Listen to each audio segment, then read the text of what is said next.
Okay, so first, how I create a bit of volume in the hair is I use a volumizing spray just on the scalp, like so, section by section.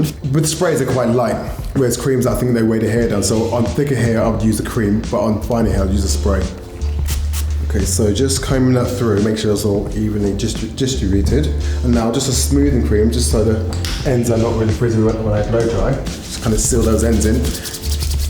And so what I do, instead of going straight in and blow drying, I blast it off to about 80%. That way I'm not putting too much heat on the hair. I'm just smoothing and creating the volume.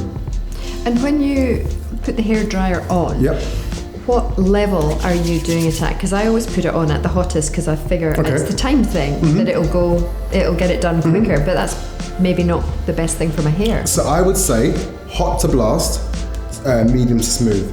So I'll blast your hair all over on hot, and when I'm smoothing it or styling it, I put it on medium.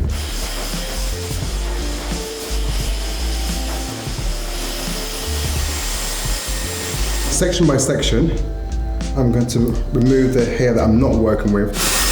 Because you wear your hair kicked out, I'm just going to do that quickly with a smaller brush, and as I get closer to the front, I'll increase the size of the brush. Is that quite easy to do if you're doing your own hair, that? It is. I tell people to use a mirror in the front and have another mirror behind you, so that way you can kind of see what you're doing. Or on the flip side, that can confuse the situation or confuse what you're doing because you're trying to remember which way you're going. So I say just freehand it. You know? Because it might be a lot easier that way.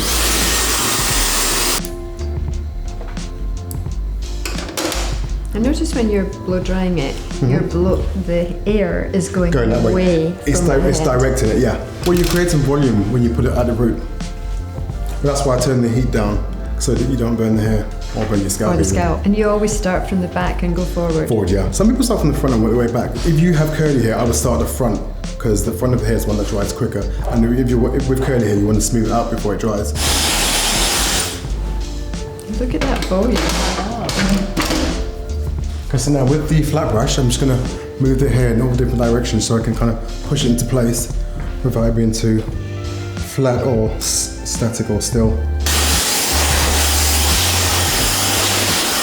So now I'm going to move the hair left, right on a hot air, then I'm going to cool it down. Now with the flat brush, that's when you can push the hair into place for your final look. Before I use any hairspray, I'd make sure it's almost near kind of where I want it. Did you say that you finish off with the cool air, with the hair dryer, to allow the follicles to close in order for the hair to set better? And to stay, But before I add the spray, I'm going to use my little secret tool from MONPURE. Now, my special tip from the MONPURE range is the Hydrate and Smooth Scalp Serum. I know it's not for styling, but I like to use it to kind of just smooth the hair. And what I also do with the serums is when I'm rubbing it on my hands, I rub in here so I can kind of comb it through. And what this does is just gets rid of all the flyaways without weighing the hair down. You can see how smooth it is. It's amazing, isn't it? I mean, the volume, the shine, it feels great. It feels really light. And how does your scalp feel? Soft and easy, you know, really relaxed. And again, I would say that, and this is probably entirely my own fault, but when I blast my hair, just always have it on far too hot, and often my scalp feels quite tight after I've finished. And now? Now it just feels so loose. I feel really relaxed, and I'm ready to go out. You are? Go on.